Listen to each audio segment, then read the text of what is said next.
देखिए, हम लोग तत्व के बारे में, यौगिक के बारे में, है ना, हम लोग जो है और अणु के बारे में पढ़ाई किए हैं, है ना। लेकिन देखें अभी तो अभी तक जो है कुल तत्वों का खोज, है ना, discovery of the total elements, अभी तक कुल मिला के 118 तत्वों की खोज हो चुकी है ना। देखो, ये भी धीरे धीरे ऐसा हुआ है, तो सब एक ही बार खोजा नहीं गया है, धीरे धीरे धीरे धीरे जो है ना, ये खोजा गया है, जिसमें से जो है कुछ ऐसे तत्व हैं जो प्राकृतिक है। क्या है? प्राकृतिक है। और एक जो है इसमें मानव निर्मित है। क्या है? मानव निर्मित मतलब इंसानों ने इसे बनाया है, इंसानों ने इसे बनाया है, प्राकृतिक और मानव निर्मित। देखो, प्राकृतिक 118 में कुल मिला के 94, कितना है? 94। अब बाकी जो तत्व है देख लिया जाए, कितना? 24। तो ये कितना होगा? मानव निर्मित होगा, है ना। ये प्रकृति से हमें प्राप्त हुआ है 94 तत्व, और 24 तत्व मानव निर्मित है, जिसको इंसानों ने बनाया है। आया समझ में? एक बार आपको याद होगा कि मैंने कैलिफोर्नियम के बारे में आपको बताया था, है ना। गोपालगंज में हल्ला हुआ था कि जो है बरामद हुआ है ना। इस पर मैंने एक छोटा सा रील्स भी बनाया था, है ना। उसको जो है अमेरिका ने अपने लैब में बनाया था, है ना, और काफी करोड़ों की वो जो है ना, ये तत्व था।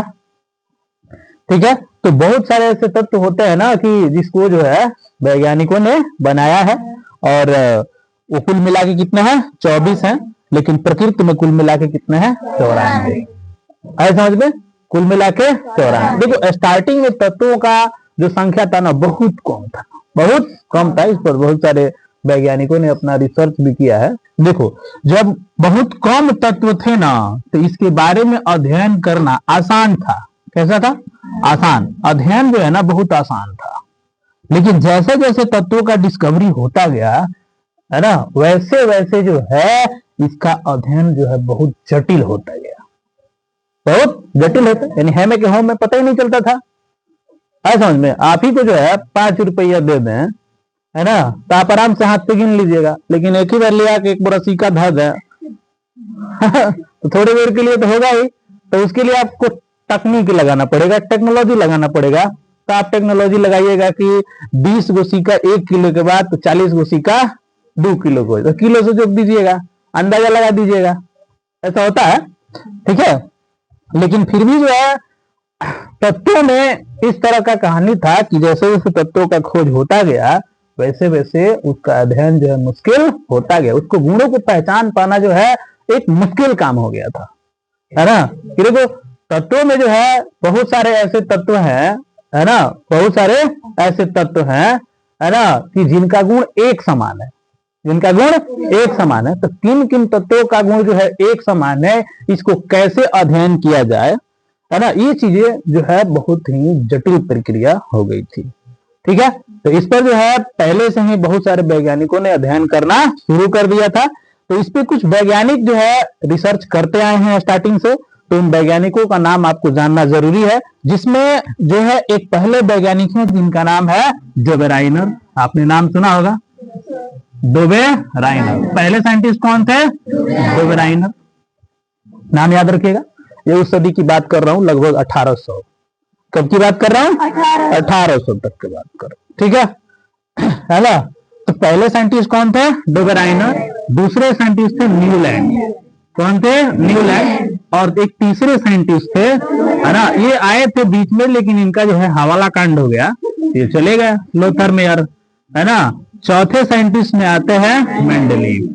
कौन आते हैं? मेंडलीव आते हैं। और पांचवे में आते हैं हेनरी मोसले। ये 5 साइंटिस्ट जो है ना, काम करते हैं। किस पर काम करते हैं? तत्वों के वर्गीकरण पर। और देखो, तत्वों का अक्सर एग्जाम में क्वेश्चन पूछता है कि तत्वों के वर्गीकरण की आवश्यकता क्यों पड़ी, है ना। तो इसमें इसका आंसर यही मिलेगा कि जब कम तत्व थे तो इसका अध्ययन करना बहुत सरल था, लेकिन जैसे जैसे तत्वों की अधिकता होती गई, इसका अध्ययन और जटिल होता गया, इसलिए तत्वों के वर्गीकरण की आवश्यकता पड़ी। जैसे कि आप लोग दुकान में देखते हैं, मान लीजिए एक छोटा टुटमुजिया दुकान है, तो हर सामान कहाँ है वो तुरंत पता चल जाएगा। लेकिन एक बहुत बड़ा मान लीजिए दुकान बना लिए और उसमें सामान को ऐसे यूं का यूं फेंक दिए, अचानक ग्राहक आएगा दुकान पे आपसे सामान मांग देगा, तो आप तो आधे घंटे सर्च करने में लगा देंगे कौन सामान कहाँ है, ग्राहक भग जाएगा गाली देते हुए, है कि नहीं। तब क्या करते हैं, इससे बचने के लिए आप जिस कैटेगरी का सामान होता है उसको अलग ग्रुप में रख देते हैं। इसके लिए लोग काउंटर बना देते हैं, है ना, रेक बना देते हैं, और उसमें जो है एक तरह का सामान एक जगह रखते हैं और एक तरह का सामान एक जगह रखते हैं, जिसको देने में क्या होती है, आसानी होती है ना। उसी प्रकार तत्वों के वर्गीकरण की भी आवश्यकता पड़ी, ताकि जो है हम इसके गुणों को पहचान पाए, क्योंकि बहुत तत्व ऐसे हैं जिनके गुण एक जैसे थे, है ना। यही रीजन है कि तत्वों का वर्गीकरण करना पड़ा। तो इस तरह का क्वेश्चन आता है 2 नंबर में, आखिर तत्वों के वर्गीकरण की आवश्यकता क्यों पड़ी, क्लासिफिकेशन ऑफ द एलिमेंट्स। ठीक है, तो इस पर 4 इतने सारे साइंटिस्ट आपको काम करते, लोथर में और क्लास 10 के सिलेबस में नहीं है, 11th में मिलेगा। बाकी 4 साइंटिस्ट जो है आपके किताब में है ना। तो डेबराइनर, न्यूलैंड और मेंडलीव और हेनरी मोसले। अक्सर क्वेश्चन आता है कि तत्वों के वर्गीकरण, है ना, तत्वों के वर्गीकरण के लिए एक तालिका बनी थी, एक सारणी बनी थी। क्या बनी थी, सारणी। तत्वों के वर्गीकरण के लिए एक तालिका बनी थी। क्या बनी थी, तालिका। तालिका को अक्सर हम सारणी भी कहते हैं। क्या कहते हैं, सारणी भी कहते हैं। और इसी का नाम पड़ गया आवर्त सारणी। इसी का नाम क्या पड़ गया, आवर्त सारणी। और आवर्त सारणी का मुख्य श्रेय मेंडलीफ को जाता है। किसको जाता है, मेंडलीफ। यानी आवर्त सारणी बनाई किसने, मेंडलीफ ने, है ना। इसका सारा कंस्ट्रक्शन का काम मेंडलीफ ने, काफी रिसर्च किए, देश घूमे, अन्य रसायन शास्त्रों से ज्ञान लिए, तब जाकर के उन्होंने एक, है ना, आवर्त सारणी डेवलप कर दी। तो आवर्तों तत्वों के वर्गीकरण में सबसे ज्यादा योगदान किसका है, हाँ, मेंडलीव का है। तो अक्सर ये क्वेश्चन आता है कि तत्वों के आवर्त सारणी का श्रेय सबसे ज्यादा किसका है, श्रेय किसको दिया जाना चाहिए, मेंडलीव को दिया जाना चाहिए। ऐसा समझ में, देखो ये डेबराइनर हो गया, न्यूलैंड हो गया, Lothar Meyer, Mendeleev, Henry Mosle, ये सब साइंटिस्ट थे, लेकिन सबने रिसर्च किया, है ना। लेकिन इसमें बाकी के जो साइंटिस्ट है ना, धीरे धीरे फेल होते चले गए, है ना। जैसे मान लीजिए कि थोड़ा सा तत्व था तो इनका ट्रिक काम किया, जैसे जैसे तत्वों की खोज होती चली गई, इनके ट्रिक फेल होते चले गए।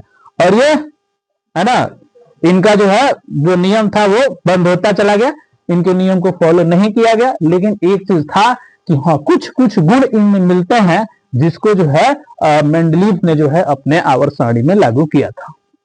ठीक है, तो मैं आपको बता दूं कि आवर्त सारणी का श्रेय सबसे ज्यादा किसको जाता है, मेंडलीव को, है ना। दिमित्री मेंडलीव पूरा नाम है। क्या है, दिमित्री मेंडलीव इनका पूरा नाम है। ठीक है, ग्रुप में मैंने शेयर भी किया था, बहुत सारे लोगों के पास गया भी होगा, है ना। ठीक है, देखिए हेनरी मोसले का काम क्या था कि हेनरी मोसले ने मेंडलीव के आवर्त सारणी को मॉडिफाई कर दिया था। क्या कर दिया था, मॉडिफाई, यानी उसी में कुछ अशुद्धियां थी, उसको सही करके, और उन्होंने जो आवर्त सारणी इनके द्वारा जो बना वो बन गया आधुनिक आवर्त सारणी। आधुनिक आवर्त सारणी क्या बना, आधुनिक आवर्त सारणी बना। क्या बना, आधुनिक आवर्त सारणी बना। समझ में, तो आधुनिक आवर्त सारणी, है ना, का आधुनिक आवर्त सारणी मॉडिफिकेशन है मेंडलीव के आवर्त सारणी का, है ना। ऐसा समझ में, मैंने आपको कल 10th वाले को 9th वाले को मैंने बताया था कि मेंडलीव ने जो आवर्त सारणी बनाई थी, मोसले ने उसे छितार दिया था, है ना, यही काम किया था। और ये काम ये था कि मेंडलीव का आवर्त सारणी तत्वों के द्रव्यमान संख्या के बढ़ते क्रम पे था, और इन्होंने बना दिया परमाणु संख्या के बढ़ते क्रम पर।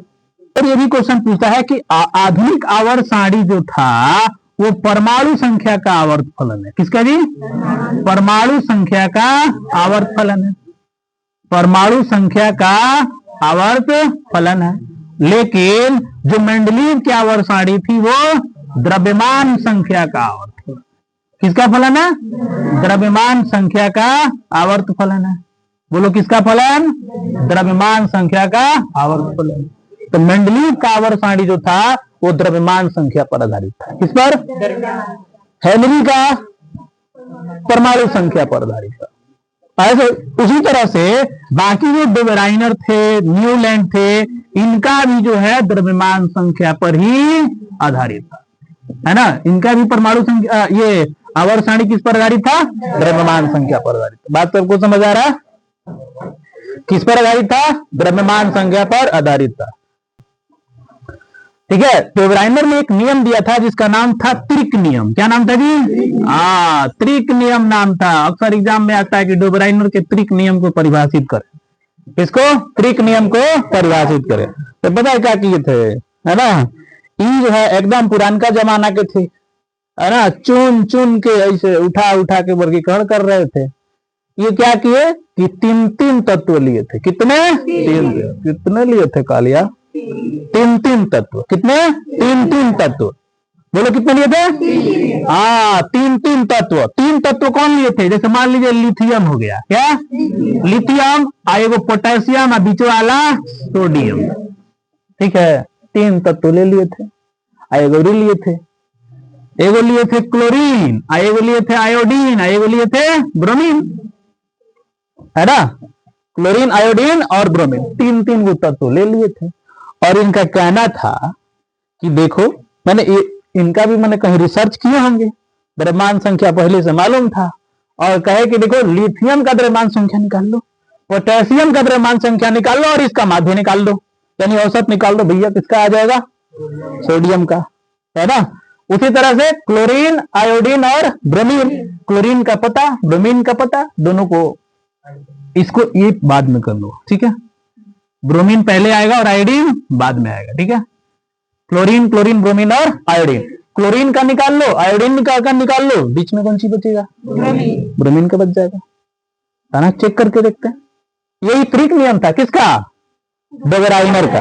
इन्होंने कहा था कि तीन तत्व ऐसे जिसमें दो, है ना, पहले और अंतिम तत्वों के परमाणु भार का औसत बीच वाले परमाणु भार के बराबर, बीच वाले तत्व के परमाणु भार के बराबर हो। यही था त्रिक नियम। किसका? डोबेराइनर का। किसका नियम था? डोबेराइनर का त्रिक नियम था। आया समझ में? देखो लिथियम के लिए बोलो फटाफट द्रव्यमान संख्या 4। कितना? 4 ना, सॉरी परमाणु संख्या कह रहे हैं। द्रव्यमान संख्या 7 गो। कब? 7 गो। अब पोटेशियम के लिए 39 गो। दोनों को जोड़ के आधा कीजिए, दोनों को जोड़ो 23, 46 का आधा 23। तो बोलो सोडियम का द्रव्यमान संख्या 23 होता है कि नहीं होता है? होता है ना। उसी तरह से क्लोरीन का ले लीजिए। कोई बताएगा क्लोरीन का द्रव्यमान संख्या? 35.5 और आयोडीन का लगभग 127। मैंने आपको कहा था, है ना, ये जो है जाके आवर्त सारणी में देखिएगा, मेंडलीव के आवर्त सारणी में कहां द्रव्यमान संख्या का क्रम जो है उलट है, तो आपको दिखा होगा वहां पर आयोडीन और टेल्यूरियम। आयोडीन और टेल्यूरियम वही आयोडीन है जिसका द्रव्यमान संख्या कितना है? 127। और दोनों को जोड़ करके जब 2 से भाग दीजिएगा तो बोलो कितना आएगा? कैलकुलेट कर लो जल्दी से। दोनों को जोड़ के 2 से भाग लगाओ।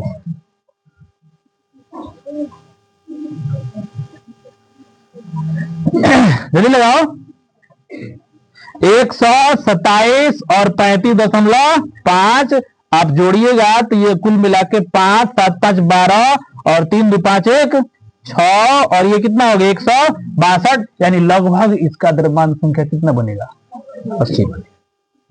बताए समझ में? ये बोलो किसका त्रिक है? तो अक्सर एग्जामों में एग्जाम्पल ये उठा के पूछ देगा कि बताओ निम्न में कौना में डोबेराइनर त्रिक लगेगा। ये सी आपको मालूम होना चाहिए, लिथियम, सोडियम और पोटेशियम। देखो यदि अभी जो है जब आवर्त सारणी को इमेजिन करोगे ना, तो ऊपर का 3 तत्व हर वर्ग में ले लो। 3 तत्व देखो एकदम क्लियर है कि नहीं है? लिथियम, सोडियम, पोटेशियम, इसी में 3 तत्व ले लिया गया ना, है? हाँ, उसी के नीचे का 3 तत्व ले लिया गया, क्लोरीन, ब्रोमीन और आयोडीन। एक ही ग्रुप में आ रहे हैं, एक ही वर्ग में आ रहे है कि नहीं? तो इस तरह से यह ट्रिक किसका था? डोबेराइनर। लेकिन ये फेल कर गया क्योंकि आवर उस वक्त जो है तत्वों का डिस्कवरी बहुत काम था, है ना, इसलिए इनका जो है ट्रिक सबके लिए काम नहीं कर पाया। फेल, है ना।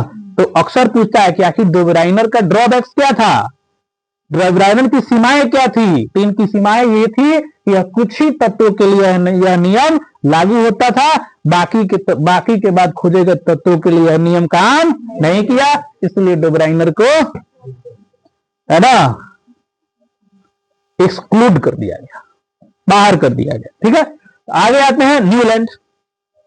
न्यूलैंड ने एक लॉ दिया था, है ना, आवर्त सारणी के तत्वों के वर्गीकरण में एक लॉ दिया था जिनका नाम था अष्टक नियम। क्या नाम था? हाँ, अष्टक नियम। क्या नाम था? अष्टक नियम नाम था।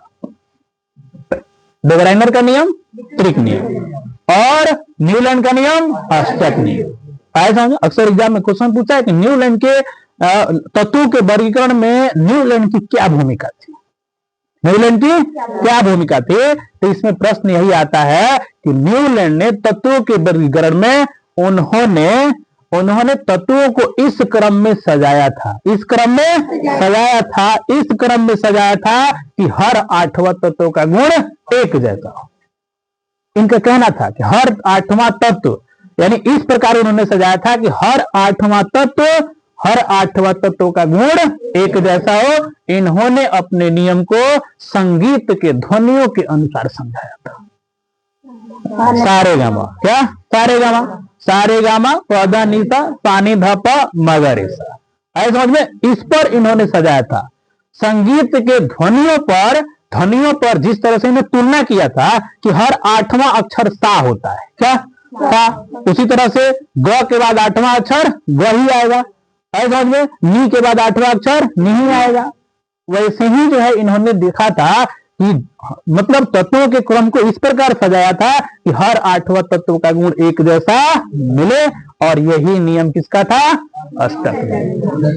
अष्टक नियम था। और ये किसका था? न्यूलैंड का नियम था। किसका नियम था? न्यूलैंड का।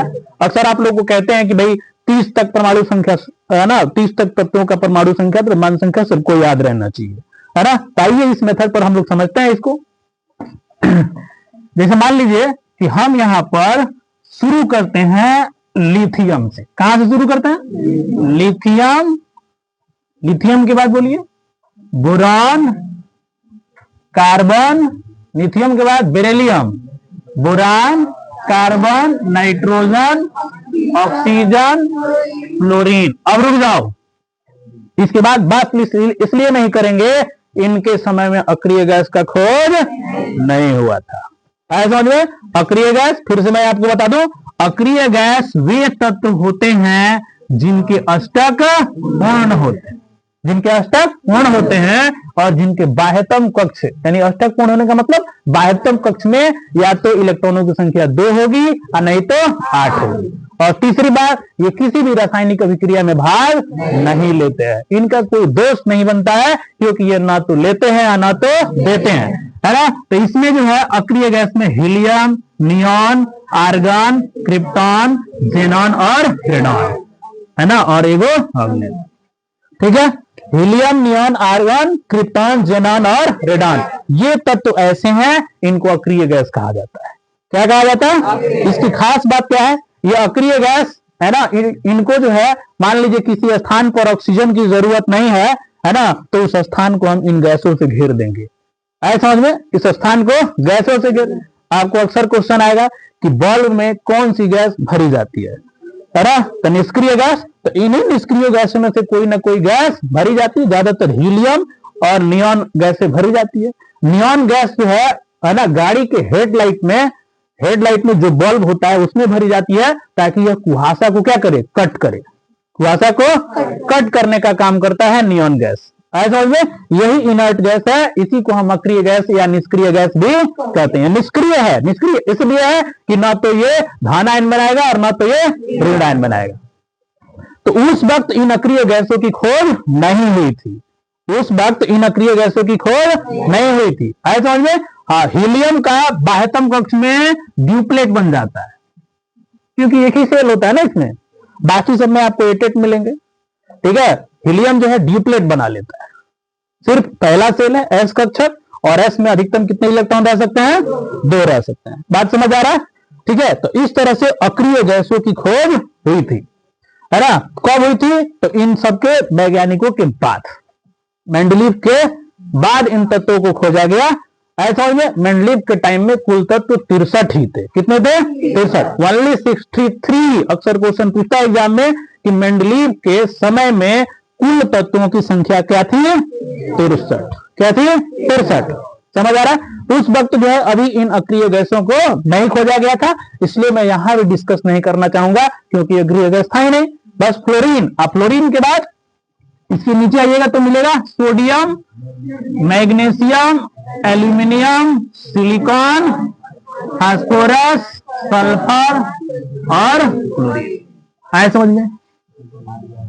क्लोरीन। बात समझ आ गया? अब आप कहीं से उंगली रखिए, है ना, 8वां तत्व गिनिए, उसके नीचे वाला आएगा। ठीक है ना, क्योंकि यही था, किस पर आधारित था? सा रे ग म प ध नी के बाद सा, रिपीट हो जाएगा 8वां, है ना। तो इस तरह से जो था इसको सजाया गया था। तो आप कहीं भी उंगली रखिएगा ना, तो उसका 8 को आगे गिनिएगा तो उसके नीचे वाला ही आएगा। इसका मतलब ये हुआ कि हर 8वें तत्व जो है ना, हर 8वां तत्व पहले तत्व के जैसा था, उसका गुण पहले तत्व के जैसा था। जैसे मान लीजिए यदि आप लिथियम से चलेंगे तो 1 2 3 4 5 6 7, बोलो 8वां तत्व कौन मिला? है समझ में? तो इसका मतलब इनका गुण देखो एक क्रम में आ रहा है ना।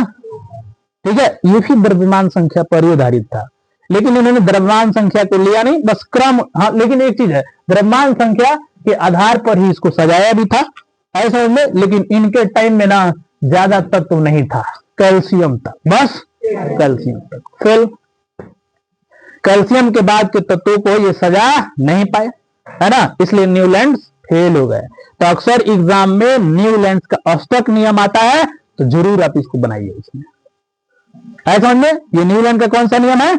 अष्टक नियम है। कौन सा नियम? अष्टक नियम। ब्रगराइनर ने कौन सा नियम दिया? ट्रिक नियम। कौन सा नियम? ट्रिक नियम, है ना। इसको लॉ ऑफ ट्राइड्स कहते हैं अंग्रेजी में, है ना। इसको लॉ ऑफ ऑक्टेट्स कहते हैं, है ना। ठीक है, तो इस तरह से ब्रगराइनर ने और न्यूलैंड ने अपने नियम दिए और बताए, है ना, जो भी इनको जानकारी थी ये बताए, है कि नहीं। लेकिन नाम तो कमाए ना भाई इतने से, क्योंकि दूसरा फेल हुआ, तीसरा भी रिसर्च में आ गया, है ना। लोथर मेयर की मैं जिक्र कर दूं, लोथर मेयर ने जो है बहुत पहले ही हर चीजों का जो है बात बता दिया था, लेकिन फिर भी जो है उनका नाम जो है हिट लिस्ट में नहीं आया। आज भी देखिएगा, कोई कितना भी किसी का पहचान हो, है ना, कितना भी मतलब ये है, लेकिन पेपर में छपवाने के लिए पैसे नहीं है, तुम फेल कर जाएगा। उसी में किसी के पास पैसा होगा, तनी मनी काम जानता होगा, पेपर में छपवा दिए तो नाम किसका होगा? उसका होगा। वही हाल हुआ लोथर मेयर का, बेचारे कुचल दिए गए। ठीक है, इसके बाद से मेंडलीव के बारे में हम लोग चर्चा करेंगे। तो मेंडलीव के बारे में मैंने आपको बता दिया कि आवर्त सारणी का तत्वों के वर्गीकरण का श्रेय सबसे ज्यादा किसको दिया जाता है? मेंडलीव को दिया जाता है। और मेंडलीव का आवर्त सारणी द्रव्यमान संख्या के बढ़ते क्रम पर था। किस पर था? हाँ, अक्सर पूछता है कि मेंडलीव की आवर्त सारणी से आप क्या समझते हैं? कि मेंडलीव का आवर्त सारणी, है ना, तत्वों के वर्गीकरण का एक ऐसी सारणी जिसमें तत्वों का वर्गीकरण उसके द्रव्यमान संख्या के आवर्ती फलन था। आवर्ती का मतलब क्या होता है? आवर्ती का मतलब इसलिए होता है कि आवर्ती का मतलब एक क्रम के बाद, है ना, एक क्रम के बाद फिर से वही क्रम आते चला जाएगा, इसीलिए इसको आवर्त फलन का। आवर्त का मतलब होता है दोहराना। जैसे देखिए यहां भी आवर्त है ना, है ना, दोहराया जा रहा है वही चीज को, ऐसा समझ में। तो मेंडलीव का आवर्त सारणी द्रव्यमान संख्या का आवर्ती फलन है। किस पर है? द्रव्यमान संख्या का आवर्ती फलन, है ना। देखो इनका जो है इनका जो आवर्त सारणी था, इसमें कुछ ड्रॉबैक्स हो गए थे। ड्रॉबैक्स का मतलब ये था कि इन्होंने तत्वों को जो है सजाया था क्रम में, है ना, द्रव्यमान संख्या के आधार पर, लेकिन कहीं कहीं मिस्टेक हो गया था, है ना। अरे भाई 4 के बाद है ना 5 आता है, तो कहीं कहीं 5 पहले आ गया और 4 बाद में आ गया, तो ये इनकी कमियां। लेकिन बाकी सब काम बहुत अच्छा किए थे, बाकी सब काम बहुत अच्छा किए थे। आप लोग जो है मंडली की आवर सारणी को देखे होंगे तो इसमें कुल मिला के 8 कॉलम थे। कितने? 8। स्तंभ को वो था 8। अब देखे कितने लोग देख क्या है तो हाँ मेंडलीफ किसकी बात कर रहे हैं हम लोग? मेंडलीफ। देखो मेंडलीफ ने अपने आवर सारणी में 8 को वर्ग बनाए थे। कै गो? 8 को। इनका 8वां वर्ग बहुत बड़ा था। बहुत बड़ा था कि नहीं जी? क्या बड़ा था बताओ? क्योंकि इसमें 3 गो तत्वों को एक साथ रखे थे। कै गो? 3 गो। 1 2 3 4 5 6 और 7 आने धके है चित्रा दूं 8 गो। कब हो गया? 8। वही देखना तुम चौड़ा है। तो ये था पहला। क्या था? पहला। दूसरा, तीसरा, चौथा, पांचवा, छठवा, सातवां और 8वां। आज समझ में? ठीक है 8वां। लेकिन देखिएगा पहला हर वर्ग में इन्होंने 2-2 ग्रुप बनाया। A B A B A B. क्या? ए बी है ना? ए बी ए बी सब में इन्होंने ग्रुप डाल दिया। ए बी ऐसे करके इन्होंने डाला है ना? ए बी ऐसे करके इन्होंने डाल दिया। यानी हर वर्ग को उन्होंने कितने ग्रुप में बांटा? 2 ग्रुप में। A B. लेकिन इसमें दे दिए कब? 3 गो। को दे दिए 3 गो। अच्छा ये इस तरह से आप देखिएगा ना तो ये देखो जो उदग्र कतारें होती हैं ना उन्हें वर्ग कहते हैं। क्या कहते हैं? उदग्र में ना ऐसे पृथ्वी से लंबवत दिशा में है ना इन्हें क्या कहते हैं? वर्ग। तो इस तरह से जो आपको दिया गया ना ये कॉलम जो देख रहे हैं ये सब क्या है? वर्ग है। क्या है ये? वर्ग। वर्ग को हम ऐसे गिनेंगे। कैसे? ऐसे। ये वर्ग हो गया। लेकिन वही आपको जब आवर्त गिनना होगा ना तो नीचे के साइड में जाएंगे। कहा? नीचे के। जैसे मान लीजिए कि 1 2 3 4 5 और 6 कुल वर्ग कितने थे इसमें? 6 वर्ग थे। सॉरी 6 आवर्त थे। चल देखो क्या होता? 6। कितना था इसमें? 6 गो। देखो 6 गो था। 1 2 ये 6 आवर्त है। क्या है? क्षैतिज कतारें आवर्त कहलाती हैं। क्षैतिज कतारें आवर्त कहलाती हैं। आवर्त। आवर्त। ये कौन कतारें हैं? क्षैतिज कतारें। बोलो कौन कतारें? क्षैतिज कतारों को आवर्त कहा जाता है और उदग्र कतारों को वर्ग कहा जाता है। उदग्र वर्टिकल कॉलम। उदग्र वर्टिकल कॉलम उदग्र कतारें। ऐसे समझ में? उदग्र इसको स्तंभ कहेंगे। क्या कहेंगे? स्तंभ। ठीक है उदग्र स्तंभ। और ये हो गया क्षैतिज कतार यानी हॉरिजॉन्टल। अंग्रेजी में एकरा के रोज बोलते हैं। क्या? रोज। एकरा को कौन सी बोलते हैं? कॉलम। क्या बोलते हैं? कॉलम। ठीक है वर्टिकल कॉलम और हॉरिजॉन्टल रोज। ऐसा समझे? तो इस तरह से कुल वर्गों की संख्या कितनी थी? 8 और कुल आवर्तों की संख्या 6 थी। और इस तरह से उन्होंने द्रव्यमान संख्या के बढ़ते क्रम में जो है इन्होंने तत्वों को सजाया था। कितने सजाया था? किसने सजाया था? मेंडलीफ ने। ये मेंडलीफ की दुल्हन थी इसलिए मेंडलीफ ने इसे सजाया था है ना? ठीक है लेकिन कहीं कहीं गड़बड़ा गए थे। कहीं कहीं गड़बड़ हो गए थे। बताइए तो आयोडीन कौन में है? 5 में था तो टेल्यूरियम और आयोडीन 127.60 आई 126.90। इसके जस्ट ऊपर में था आयरन कोबाल्ट और निकेल। इसका बोलो द्रव्यमान संख्या 55.85। इसका बोलो 9.3। इसका बोलो 7। देखो यही 2 इनका लिमिटेशन है ना? यही 2 लिमिटेशन है इनका। सभी लोग गौर से देखेंगे। ये है आवर्त सारणी किसका? मेंडलीव का। किसका आवर्त सारणी है? मेंडलीव का ये आवर्त सारणी है। बोलो किसका आवर्त सारणी है? मेंडलीव का। और मेंडलीव का आवर्त सारणी तत्वों के द्रव्यमान संख्या के बढ़ते क्रम पे था। द्रव्यमान संख्या के बढ़ते क्रम पे था। ऐसे समझ में? बढ़ते क्रम पर आधारित था। अब एक चीज देखो इनको टेंशन हो गया था। टेंशन कि इतना काम किए हैं फेल कर गया ना तो सारा जिंदगी का मेहनत जो है खत्म हो जाएगा। एकदम चिंता में थे। है ना, आत्महत्या करने के कगार पर ही चले गए होंगे। अब बताओ, इतना सारा खोज कर दिए, अब नहीं सुधारेंगे तो जिंदगी में जो देखेगा ना, ये बतिया देखो क्या लिखा है, द्रव्यमान संख्या के तो हाँ ये पढ़ेगा, हाँ देखेगा ना तो गाली देगा है बढ़ते क्रम पर। लेकिन यहाँ कह रहा है कि टेलुरियम 127.6, आयोडीन 126.6। बोलो पहले ये होना चाहिए कि नहीं होना चाहिए है? लेकिन ये इनका ड्रॉबैक था, लिमिटेशन था, इनकी सीमाएं थी, है ना, इनके आवर्त सारणी की। तो यहाँ पर देखिए आयरन, कोबाल्ट और निकेल, ये 8वां वर्ग में 3-3 वो तत्व रख दिए।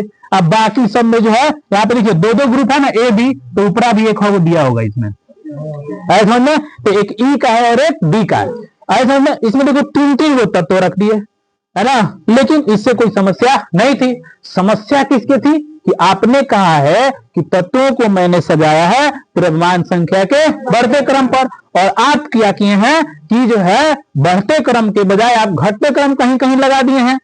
तो ये मिस्टेक था इनका, है ना, इसीलिए टेंशन में थे, है ना, तनावपूर्ण थे कि आखिर भाई इसको सही कैसे किया जाए। और सबसे खास बात ये थी ना इनकी, है ना, इनका देखो कहीं कहीं मैंने बुराई था तो कहीं कहीं इससे ज्यादा कहीं अच्छाई था। अच्छाई ये था ना कि जिन तत्वों का डिस्कवरी नहीं हुआ था उसके नीचे ये खाली स्थान छोड़ दिए थे। क्या? खाली स्थान। और पता है उस खाली स्थान का नाम क्या दिया गया? एक का क्या? एक का। उनके भाषा में वो खाली स्थान को उन्होंने एका कह दिया। क्या कह दिया? एक का, है ना। कौन ताश खेला तो जानते होगा एक का, है? देखो एका कह दिया। क्या कह दिया? एका।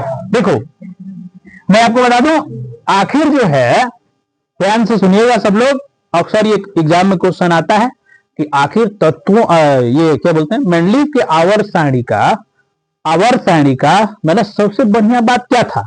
तो सबसे बढ़िया बात ये था कि उन्होंने जो है तत्वों के गुणों के आधार पर, है ना, अपने आवर्त सारणी में जिन तत्वों का खोज हो गया था उसके नीचे तत्वों का खोज नहीं हुआ था तो उसको खाली स्थान छोड़ दिए थे और उस स्थान को उन्होंने एका कहा था। क्या? एका। जैसे मान लीजिए कि यहाँ पर गौर से देखिए, है ना, जैसे मान लीजिए कि यहाँ एल्यूमिनियम है और एल्यूमिनियम के नीचे कौन सा तत्व आएगा ये खाली छोड़ दिए। आए समझ में? कौन सा तत्व आएगा उन्होंने क्या कर दिया? खाली छोड़ दिया और इस जगह का नाम रख दिया एका एल्यूमिनियम। क्या रख दिया? एका एल्यूमिनियम रख दिया। क्या रख दिया? उसी तरह सिलिकॉन के नीचे जगह छोड़ दिया और कहा कि एका सिलिकॉन। एक्का पर बैठा है लाला, ऐनका को रखवाला। एका भूलिएगा नहीं। क्या? एका एल्यूमिनियम, एका सिलिकॉन तत्वों का डिस्कवरी नहीं हुआ था, है ना। जिन तत्वों के नीचे वाले हिस्से में उन्होंने उसको एका कहा था। क्या कहा था? एका। और उसका नाम रख दिया। जैसे एग्जांपल में आपको मैं बता दूं, जैसे एल्यूमिनियम के नीचे के तत्वों का डिस्कवरी नहीं हुआ था तो उन्होंने क्या कर दिया? एका एल्यूमिनियम। सिलिकॉन के, है ना, नीचे यानी वर्ग में, है ना, उन्होंने खाली जगह छोड़ा, उसका क्या कहा? ऐसा समझ में। उसी तरह गैलियम के नीचे खाली जगह एका गैलियम कर दिया। जर्मेनियम के नीचे खोजेगा एका जर्मेनियम कर दिया। तो एका कहने का मतलब जिन तत्वों का खोज नहीं हुआ था और उनका गुण जिस तत्व से मिलता था उसके नीचे उन्होंने उसका खाली स्थान छोड़ दिया और उसमें एका शब्द जोड़ दिया। क्या? हाँ, एका एल्यूमिनियम। एका एल्यूमिनियम मतलब एल्यूमिनियम के जैसा यहाँ पर आएगा। कौन आएगा? एल्यूमिनियम के जैसा तत्व यहाँ पर आएगा। ये इनकी खास बात थी। और एक और चीज देखो, हाइड्रोजन जो है पहले ही से क्षेत्र था, है ना, इनके भी आवर्त सारणी में हाइड्रोजन का स्थान नहीं दिला पाया क्योंकि हाइड्रोजन के पास एक ऐसी शक्ति थी ना कि वो ले भी सकता था और दे भी सकता था। और आवर्त सारणी बनाने वाले को समझ ही नहीं आता था कि इस बेचारे को कहाँ रखें, है ना। तो हाइड्रोजन का स्थान देना बड़ा मुश्किल था, है ना। इसलिए इसमें भी जो हाइड्रोजन का स्थान ठीक तरीका से मेंडलीव जो है नहीं दे पाए, है ना। हाइड्रोजन का स्थान, ये भी प्रश्न आता है कि आखिर मेंडलीव के आवर्त सारणी में हाइड्रोजन कहाँ था, है ना। हाइड्रोजन कहाँ था? हाइड्रोजन उस वक्त था लेकिन उसके थेथराई की वजह से उसको बाहर कर। क्या है थेथराई? उसका कमियां क्या है उसकी? हाँ, वो इलेक्ट्रॉन को ले सकता है, ले लेगा तो हाइड्राइड बना लेगा, है ना। और देखो ये एक हाइड्राइड, एक जो है ऋण आयन और एक धन आयन बना लेगा। आया समझ में? इस तरह से इसका सही से स्थान नहीं दे पाया गया, लेकिन बाद में है ना इस आवर्त सारणी को ध्यान में रखते हुए है ना, और मेंडलीव जो है बहुत चिंतित थे कि मैं करूं क्या, है ना। तो उस वक्त मोसले जो है ना परमाणु संख्या पर रिसर्च कर रहे थे। किस पर? परमाणु संख्या पर। ये बात मैं पहले जिक्र कर दिया हूं, बड़ा दिन तक जो न्यू 10th वाले बैच है उसमें मैंने जिक्र किया था कि तत्वों का जो परमाणु संख्या होता है वह बताइए तत्व के परमाणु के अंदर किस कण के जैसा बिहेव करता है? प्रोटॉन के। किसके जैसा? क्योंकि प्रोटॉन कभी किसी नाभिक से प्रोटॉन नाभिक में उपस्थित होता है और प्रोटॉन के संख्या में कभी कोई बदलाव नहीं होता है। इलेक्ट्रॉन जो है नाभिक के चारों ओर चक्कर लगाते हैं, है ना, इसलिए इलेक्ट्रॉन की संख्या में कमी हो सकती है, अधिकता हो सकती है, लेकिन प्रोटॉन की संख्या में कभी बदलाव नहीं होगी। इसलिए आवर्त सारणी को मोसले ने कहा कि देखो भैया मेंडलीव, तुमको टेंशन में आने की जरूरत नहीं है, हम एक जो बात कहते हैं एकदम उसको कर दो, पक्का तुम्हारे आवर्त सारणी में कोई परिवर्तन नहीं आएगा। जी बताइए ना है ना, बताइए ना। तो अभी कहा कि महाराज आप इसको क्या कीजिए ना, ए बी लिखा है ना, इसको खोल लीजिए, एक वाला कर दिया बी को, देखिए सारा रास्ता साफ, है ना। वैसा ही हुआ, है ना, वैसा ही हुआ। और उन्होंने कहा कि और जो है इन तत्वों को गिन लीजिए, 1 2 3 4 5 6 7 8 9 10 लाइनों से गिनिए ना, कोई दिक्कत नहीं है ना। तब कौन सी लाइनें कौन सी कहोगे? तो एक परमाणु क्रमांक कह दीजिए। क्या? परमाणु क्रमांक। बताए काहे? साबित करो। तो वही कह, देखो परमाणु के नाभिक में उपस्थित प्रोटॉनों की संख्या कभी चेंज नहीं होती है, इसीलिए तुम भी कहो ना, है ना। और उसी के आधार पर उन्होंने कह दिया तो परमाणु संख्या। और मोसले ने मेंडलीव के आवर्त सारणी को उनके परमाणु संख्या के बढ़ते क्रम पर सजा दिया और उन्होंने एक नियम दिया मोसले ने। उन्होंने कहा कि परमाणु आधुनिक आवर्त सारणी परमाणु संख्या के आवर्ती फलन होते हैं, जबकि मेंडलीव का कहना था कि आवर्त सारणी द्रव्यमान संख्या के फलन होते हैं, आवर्ती फलन होते हैं, है ना। अब जो है मेंडलीव का एकदम सीना चौड़ा हो गया, गदगद हो गया कि भाई अब जिंदगी भर लोग हमरा को नाम याद करे, भगवान तोरा के तरक्की करस, है ना।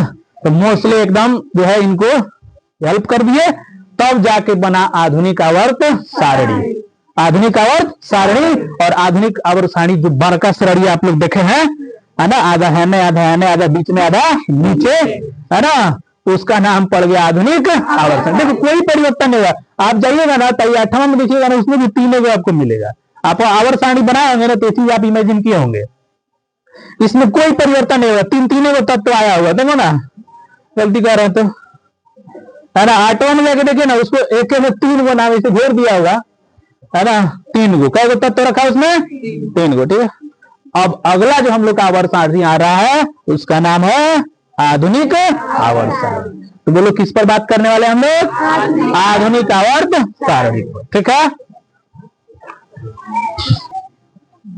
हम बात कर रहे हैं आधुनिक आवर्त सारणी की, मॉडर्न पीरियोडिक टेबल, आधुनिक आवर्त सारणी की बात कर रहे हैं, ठीक है ना। जब मोसले ने मेंडलीव के आवर्त सारणी को जब मॉडिफाई कर दिया तब आवर्त सारणी कैसा बना, है ना, तब आवर्त सारणी कैसा बना। चलिए इससे पहले मैं कुछ और बात करता हूं, सभी लोग उस चीज को गौर से सुनेंगे। 9th वाले पढ़े हैं, लेकिन जो बाकी और लोग जो नहीं सुने हैं उस चीज को गौर करेंगे, है ना, कि किस तरह से हमको आधुनिक आवर्त सारणी को समझना है, ठीक है। तो चलिए मैं आपको एक बात बता दूं कि कक्षक, क्या कक्षक जो होता है इसको के L M और N कहते हैं। और आपको ये बात पता होना चाहिए कि हर कक्षक में इलेक्ट्रॉनों की संख्या के लिए एक फॉर्मूला होता है, इसका नाम है 2n²।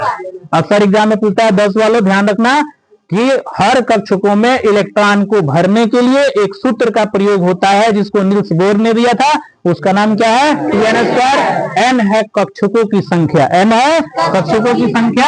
इसे मान लीजिए कि ये परमाणु का नाभिक है, इसके चारों ओर इलेक्ट्रॉन कक्षकों में चक्कर लगाते हैं, इन्हीं कक्षकों को नाम दे दिया गया K L M और N नाम दे दिया गया। ऐसे समझ में, पहला कक्षक K था, दूसरा कक्षक L था, तीसरा कक्षक M था और चौथा कक्षक N था।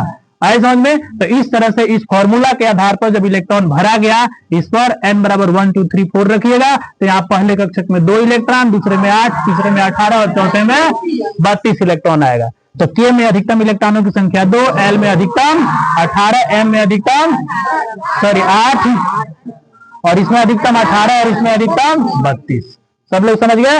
तो ये था कक्षक। इसके बाद एक और कक्षक बनाया गया जिसका नाम था उपकक्षक। मैं बता दूं, कक्षक को ऊर्जा स्तर के भी नाम से जाना जाता है। किसके नाम से जाना जाता है? ऊर्जा स्तर के नाम से जाना जाता है। ऐसे समझे? तो इन कक्षों के अंदर उपकक्षक बनाए गए थे। KSL में केवल S कक्षक था, L कक्षक में SP था और M कक्षक में SPD था और N कक्षक में SPDF था। ऐसे समझ में? SPDF था। इस तरह से ध्यान देना है सबको। SPDF। कुल कक्षकों की संख्या कितनी थी? 4 और कुल उपकक्षों की संख्या भी कितनी थी? 4। आगे भी हो सकता है, लेकिन अभी फिलहाल हमको इतना ही जानकारी लेना है इतने क्लास में। ठीक है, अब ध्यान से देखना। अब इलेक्ट्रॉन को बांट दोगे, है ना? S K में एक ही है ना, तो सावधान इसी का बनेगा। ऐसा में तो जितना K में इलेक्ट्रॉन होगा उतना S को मिलेगा। लेकिन बाकी देखिए L में 8 इलेक्ट्रॉन है, इसको 2 पार्ट में बांटना पड़ेगा, 2 और 6 में। इसके हिसाब से बढ़ता चला जाएगा। तो बोलो D में कितना बनेगा? 10। इसके हिसाब से बढ़ता चलेगा 10 और 14। F में कुल कितने बनेंगे? 14। ऐसा अब ध्यान दीजिएगा सब लोग यहाँ पर ध्यान दीजिएगा कि यहाँ पर S में अधिकतम इलेक्ट्रॉन कितने हैं? 2, P में अधिकतम 6 और D में अधिकतम 10 और F में अधिकतम 14। ऐसा समझिए। तो ये जो है 10 वाले ध्यान रखेंगे, यहां से भी प्रश्न आता है कि S उपकक्षक में अधिकतम इलेक्ट्रॉन कितने रह सकते हैं? 2। K में कितने रह सकते हैं? 2। L में 1। P में कितने हो सकते हैं? P में 6 और D में कितने हो सकते हैं? 10 और F में 14। ऐसा समझे। अब देखो, इसी SPDF के आधार पर पूरा आवर्त सारणी, आधुनिक आवर्त सारणी 4 खंडों में बटा है। कितने खंडों में? S खंड, P खंड, D खंड और F खंड। पूरा आवर्त सारणी 4 खंडों में बटा है। कितने खंड में? 4 खंड में। S खंड, P खंड, D खंड और F खंड। SPDF, SPDF। बात समझ आ रहा है? 4 खंडों में बटा है, SPDF। बात समझ आ गया? अब चलिए इसी के आधार पर हम लोग समझते हैं कि S में अधिकतम कितने इलेक्ट्रॉन? 2। इसीलिए आधुनिक आवर्त सारणी में S में 2 उदग्र स्तंभ बनाए गए। बोलो कितने बनाए गए? 2। ध्यान देना सब लोग। ये आवर्त सारणी में जो बाएं का 2 कॉलम है, कहा? बाएं का, कहा? बाएं, ये बाया भाग है आवर्त सारणी का। ये कौन सा भाग है? बाया भाग में जो 2 कॉलम दिख रहा है, जिसका नाम है S खंड। क्या नाम है? S खंड नाम है। बोलो क्या नाम है? S खंड। बात समझ आ रहा है? क्या नाम है? S खंड नाम है। क्या नाम है जी? S खंड। यही S खंड है। क्या ये? S खंड। बात समझ में आ गया? तो बोलो कितने वर्ग है इसमें? 2। क्यों है 2? क्योंकि S में अधिकतम इलेक्ट्रॉनों की संख्या कितनी है? 2। उसी के आधार पर यह बना है। ठीक है। P में अधिकतम कितने हैं? 6। P में अधिकतम 6, तो P वाला चला जाएगा दाएं भाग में। बोलो कहां चला जाएगा? और कै गो होगा इसमें? 6 गो। कै गो? 6 गो हो जाएगा। 4 और ये 5 और एक और इधर ले लो। कै गो चला गया? 6 गो। देखो P में अधिकतम इलेक्ट्रॉनों की संख्या 6, तो 1 2 3 4 5 6। ये बोलो कौन से भाग में आ गया? दाया भाग में। कौन से भाग में? और इसका नाम पड़ गया P खंड। क्या पड़ गया? P खंड पड़ गया। बात समझ में आया? तो बोलो कुल मिला के कितने वर्ग हुए? 8। कितने हुए? 8। और बाकी D में बोलो कितना है? 10। तो बीचवा में D को घुसा दिया गया। घुस बाबू घुस, है ना? कब घुसाया गया? 10 गो। कब? 10। 1 2 3 4 5 6 7 8 और 9। एक में 2 कर दो ना। ठीक है। ऐसा में तो बीच वाला जो पार्ट बना ना, यही बन गया D। बोलो क्या बन गया? अब बाकी जो बचा उसको नीचे धकेल दिया गया। चल बाबू चल। 15 को नहीं होता है, 14 ही लेते हैं। आए समझ में? ठीक है। वो दिखाने के लिए है कि यहां से निकल के आया है ना? बाकी 1 2 3 4 5 6 7 8 9 10 11 12 13 और 14। ठीक है, तो इसमें जो है देखो, इसमें कुल मिला के कितने तत्व हो गए? 14, क्योंकि एफ में कितने हैं, इसीलिए ये कौन सा खंड हो गया? एफ खंड हो गया। अब बताओ पूरा आवर्त सारणी कितने खंडों में बटा? 4 खंडों में। कौन कौन? एस, पी, डी और एफ। एस, पी, डी और एफ कितना खंडों में बटा? 4 खंडों में। बात समझ आ रहा है? एस खंड, पी खंड, डी खंड और एफ खंड 4 खंडों में बट गया। समझ आया सबको? पूरा आवर्त सारणी को 4 खंडों में बांटा गया है, लेकिन 2 समूहों में बांटा गया है, ए और बी। आधुनिक आवर्त मंडलिक में 2 होता है ना, ए और बी। और देखो इसमें भी ए और बी होता है। लेकिन अब यहां से एक प्रश्न बन सकता है कि बताइए कि पूरे आधुनिक आवर्त सारणी में कितने वर्ग हो गए? 18। कितने वर्ग हो गए? हाँ, 6 गो अन्य, 2 गो अन्य, 8 गो, बीच में कब 10 गो, टोटल कब हो गया? 18 गो। बात समझ में आ रहा है सबको? कुल कितने वर्ग बन गए? 18। इसी तरह से इसमें भी आवर्त होते हैं, तो इसमें आवर्त जो है ना, कुल मिला के 118 तत्वों का ये आवर्त सारणी है। तो कुल मिला के बोलो कितने आवर्त बन जाएंगे? 7 बन जाएंगे। कितने? हाइड्रोजन चर्चा के ऊपर रखा गया था, इसलिए जो है उसको एगो कह दो, बाकी 2 को कह दो, और उसके बाद से 1 2 3 4 5 6 और 7। ऐसे में 1 2 3 4 5 6 और 7। बोलो कितने आवर्त बन गए? 7। बोलो कितने आवर्त बन गए? 7। कितने वर्ग बन गए? 18। कितने वर्ग बन गए? ऐसे क्या कहोगे? आवर्त। ऐसे क्या कहोगे? बोलो कुल वर्गों की संख्या, आवर्तों की संख्या। इस सारणी में बात कर रहे हैं आधुनिक आवर्त सारणी। आधुनिक आवर्त सारणी।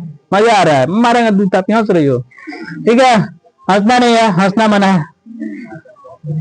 समझा? ठीक है, याद रहेगा। पूरा आवर्त सारणी कितने खंड में बेटा है? कितने खंड बेटा है सोनी तुम्हारी? कौन कौन?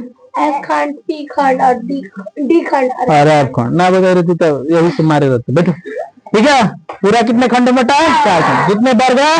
18। बात समझोगे ना? अब ये चीज समझ लो। देखो एस खंड, डी खंड और पी खंड और एफ खंड, ऐसे समझ में? देखो डी खंड के तत्वों का ना एगो नाम है। क्या है? नाम। इसकी एक विशेषता है, ये गिरगिट की तरह रंग बदलते हैं। क्या? डी ब्लॉक गिरगिट की तरह, इसलिए एक बीमारी है। क्या नाम कर दिए? संक्रमण तत्व। क्या नाम कर दिए? संक्रमण तत्व। संक्रमण एक बीमारी है, तभी ना संक्रामक रोग से क्या बन गया? संक्रमण। संक्रमण क्या है? तो पल पल में रंग बदलता है, और ऐसा सिर्फ गिरगिट ही कर सकता है ना? तो इसका नाम क्या पड़ गया? संक्रमण। लेकिन इसमें खास बात है ना, वो आगे बताएंगे, ठीक है? तो संक्रमण तत्व इसका नाम है। बात समझा गया? अब देखो इसमें एस खंड में 2 है ना, एगो पहला एगो दूसरा, एगो पहला एगो दूसरा। एस खंड देखो इसको बोलते हैं पहला, जो पहला एस खंड है ना, ठीक है, इसका नाम है क्षार धातु है। क्या? हाँ, ये क्षार धातु है। इसको अंग्रेजी में एल्कली कहते हैं। क्या कहते हैं? एल्कली। क्या कहते हैं? एल्कली। क्षार धातु में कौन धातु है ये? अब देखो दूसरा है ना, इसको मृदा क्षार धातु है। क्या कहते हैं इसको? मृदा क्षार धातु है। पहला एस खंड का पहला जो वर्ग है उसका नाम क्या है? क्षार धातु। और दूसरा क्या है? हाँ, इसको एल्कलाइन मेटल कहते हैं। क्या कहते हैं? एल्कलाइन। क्या कहते हैं इसको? एल्कलाइन। एल्कलाइन तत्व कौन सा? तो एल्कलाइन तत्व आवर्त सारणी में कहाँ होते हैं? तो एस खंड का दूसरा नंबर। देखो चलो मैं एक नाम बता दूं, दूसरा वर्ग इसको कहते हैं फर्स्ट ए। क्या कहते हैं? इसको कहते हैं सेकंड ए। तो बोलो मृदा क्षार धातुओं को कहाँ रखा गया है? सेकंड ए वर्ग में। क्षार धातुओं को कहाँ रखा गया है? फर्स्ट ए वर्ग में। नाम याद रहेगा, क्षार धातुओं को कहाँ रखा गया है? फर्स्ट ए में, और मृदा क्षार धातुओं को सेकंड ए में। यहाँ तक क्लियर? बी ब्लॉक के तत्वों का नाम क्या है? संक्रमण तत्व। चलो पी ब्लॉक में चलते हैं। पी ब्लॉक में 6 वर्ग हैं। कितने?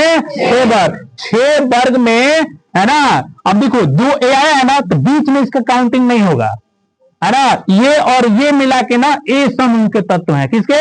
ए। आपके मंडलित में ए भी दिया था ना, तो ये ए में है, तो काउंटिंग इसके बाद नहीं करेंगे, इसमें यहां करेंगे। 3A 4A 5 ए, 6 ए, 7 ए और 8 ए। समझ आया? ऐसे करेंगे काउंटिंग। ठीक है, अब देखो इनका भी नाम अलग अलग है। याद रखिएगा कि आवर्त सारणी में 18वें नंबर वर्ग को, बोलो 18वां नंबर यही ना आएगा, 18वें नंबर वर्ग को शून्य वर्ग कहा गया। कौन सा वर्ग? यही शून्य वर्ग है। और इसमें कौन आते हैं? अक्रिय गैस। कौन गैस? सारे अक्रिय गैस किसमें आते हैं? शून्य वर्ग में। Helium, neon, argon, krypton, xenon और रेडॉन, है ना। और एजी और ओजी। तो एजी नहीं आएगा, ओजी आएगा। बात समझ आ रहा है? तो ये कौन सा वर्ग कहलाएगा? शून्य वर्ग। ध्यान से सुनिएगा। देखो इसके पहले वाला जो वर्ग है इसको कहा गया हैलोजन। क्या कहा गया? हैलोजन वर्ग। कौन सा वर्ग? हैलोजन। हैलोजन, हैलोजन कहने का मतलब हैलो तत्व आते हैं जिनका नाम है फ्लोरीन, क्लोरीन, ब्रोमीन और आयोडीन। आयोडीन और एगो एटी है, एसटी है ना, एटी है ना, एटी। बात समझ आ रहा है? तो देखो ये फ्लोरीन, क्लोरीन, ब्रोमीन, आयोडीन और एटी ये किस वर्ग के हैं? हैलोजन वर्ग। हैलोजन वर्ग, शून्य वर्ग। क्लियर हो गया? अब देखो ऑक्सीजन वाला जो है ना वो 6 ए है। कौन है? 6 ए है, यानी 16 नंबर कॉलम में है। इसीलिए जो है इसको एक नाम दिया गया चाल्कोजन। क्या कहते हैं? वो चालू है, ऑक्सीजन क्यों हो जाके सट देता है ना, इसीलिए इसको क्या कहा गया? चाल्कोजन। तो चाल्कोजन समूह में जो तत्व आए ओ सामा से तारीख पूछो, ओ सामा से तारीख पूछो, ये तत्व आ गए। ऑक्सीजन, सल्फर, सेलेनियम, टेल्यूरियम और पोलोनियम। ये कल बताएंगे आप लोग को तत्वों के बारे में। तभी फिलहाल मैं ऐसे बता रहा हूं। ये 6 ए में कौन आ गया? चाल्कोजन आ गया।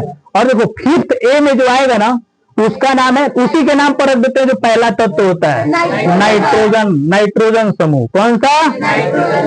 और इसके पहले वाला कौन आएगा? कार्बन समूह। कौन सा? और इसके पहले वाला बोरान समूह। कौन? बोरान समूह। समझ आ रहा? बाल गंगाधर इंडियन टीलर, इसमें आ जाएगा बाल गंगाधर इंडियन टीलर। आए समझ में? ये कार्बन से शुरू है, काशी जाकर शरबत पियो।